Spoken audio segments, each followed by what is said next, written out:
Hi friends, welcome to sky flight networks. కొన్ని రోజులకు ముందు కర్ణాటక రాష్ట్రంలో పొల్యూషన్ నియంత్రణ బోర్డు బిగ్ బాస్ కన్నడ హౌస్పై సీల్ వేశామని ఆదేశించింది. ఇది షోకి ఒక పెద్ద షాక్ ఇచ్చింది. ఫ్యాన్స్ కూడా చాలా కాన్సర్న్ అయ్యారు. కానీ ఇప్పుడు డిప్యూటీ సీఎం డీకే శివకుమార్ స్పందించారు మరియు బిగ్ బాస్ కన్నడ నిర్వాహకుల పక్షాన సీల్ను లిఫ్ట్ చేయమని ఆదేశించాడు. డిప్యూటీ సీఎం తన ఎక్స్ పోస్టులో ఇలా చెప్పారు: బిడాది జాలీవుడ్ ప్రైమిసెస్లో సీల్ను లిఫ్ట్ చేయమని బెంగళూరు సౌత్ డిస్ట్రిక్ట్ డిప్యూటీ కమిషనర్కు ఆదేశించారు.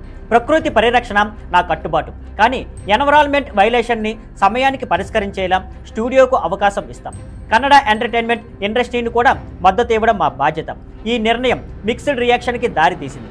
కొంతమంది నెటిజన్స్ ప్రశ్నిస్తున్నారు, ఎన్విరాన్మెంట్ కన్సర్న్స్ కంటే బిగ్ బాస్ షోకి ప్రాధాన్యం ఇవ్వడం సరైనదా అని. Big boss Kannada host Sudeep deputy CM DK శివకుమార్కు ధన్యవాదాలు తెలిపారు. షోకి ఇటువంటి ఇబ్బందులు సంబంధం లేదు. అథారిటీస్ ప్రాంప్ట్గా స్పందించినందుకు ధన్యవాదాలు. BBK 12 కొనసాగుతుంది. ఫ్యాన్స్ రిలీఫ్ అవ్వండి. మరి ఫ్యాన్స్ మీరు సిద్ధంగా ఉన్నారా? బిగ్ బాస్ కన్నడ సీజన్ 12 జోరుగా కొనసాగుతుంది. మరి స్క్రీన్ మీద ఎగ్జైట్మెంట్ తగ్గకుండా స్టార్తో జోరుగా ఎంటర్టైన్ కంటెంట్ రాబోతోంది. స్కైఫ్లైట్ నెట్వర్క్ నుంచి మళ్ళీ కలుద్దాం మరో ఆసక్తికరమైన అప్డేట్తో. See you on sky flight networks. Thank you for watching. Please like, share and subscribe.